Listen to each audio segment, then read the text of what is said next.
Besides Dr. Milton Erickson, what other therapists and practitioners have influenced the training at the Orca Institute? There are quite a few. To name a few, we have Dr. Serge King, who's a Hawaiian shaman in Hawaii. We have Stephen Gilligan, who's been a strong influence on myself and our teachers.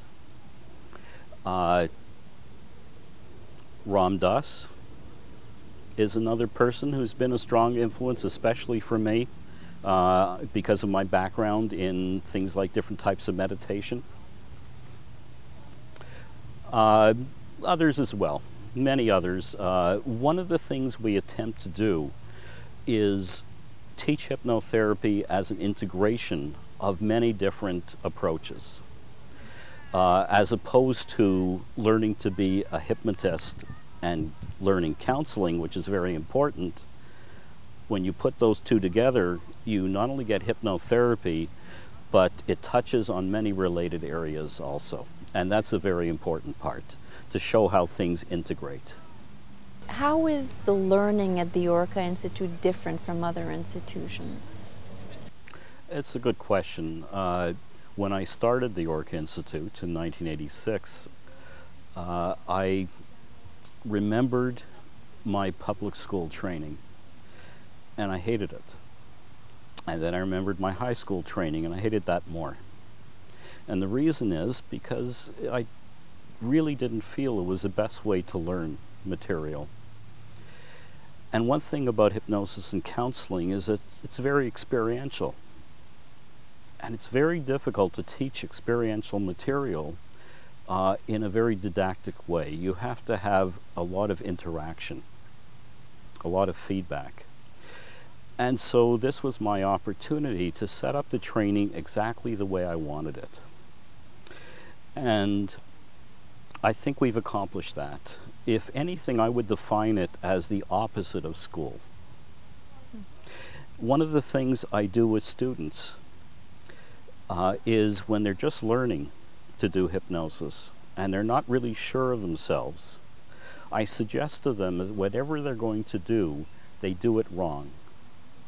And the reason, sounds kind of strange, but the reason is that people are such perfectionists that there's a fear of not doing it right. And here is their opportunity to let go of all of that and give themselves permission to do it wrong. And guess what? They usually end up doing it right. The class portion of your training occurs about once a month. What is covered in class? In the class, it's a combination of a number of things. It's partly lecture. It's partly geared to the group that is there at that time. It's a lot of experiential. Newer students are working with older students. The classes are ongoing. So new students usually play the client in our role-playing sessions. Older students have an opportunity to work with more variety of clients. So it benefits both ways, and newer students learn from the older students. Do your courses have a practicum, and what does it entail? The practicum for the basic course is 30 hours. The student needs to work with 6 clients, approximately 5 sessions each, so a total of 30 sessions. They need to take notes on each session, submit that. There's always support and there's always mentorship through myself or the other teachers if they have any questions or if they're not sure who to take on. Also, they need to either videotape or in class do a session for evaluation.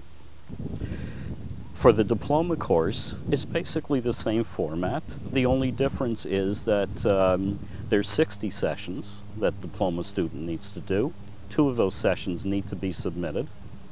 And in addition to the first session in the basic section that needs to be submitted as well.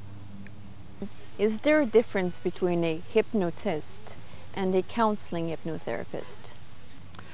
Yes, there is. And I might be wrong, but I think we coined the term counseling hypnotherapist way back in '86.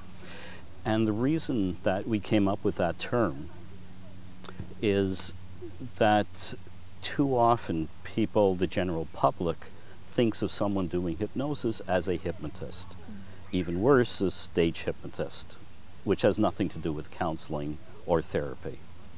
So counseling hypnotherapist seems to entail an integration of those two terms that more accurately fits the way we train our students.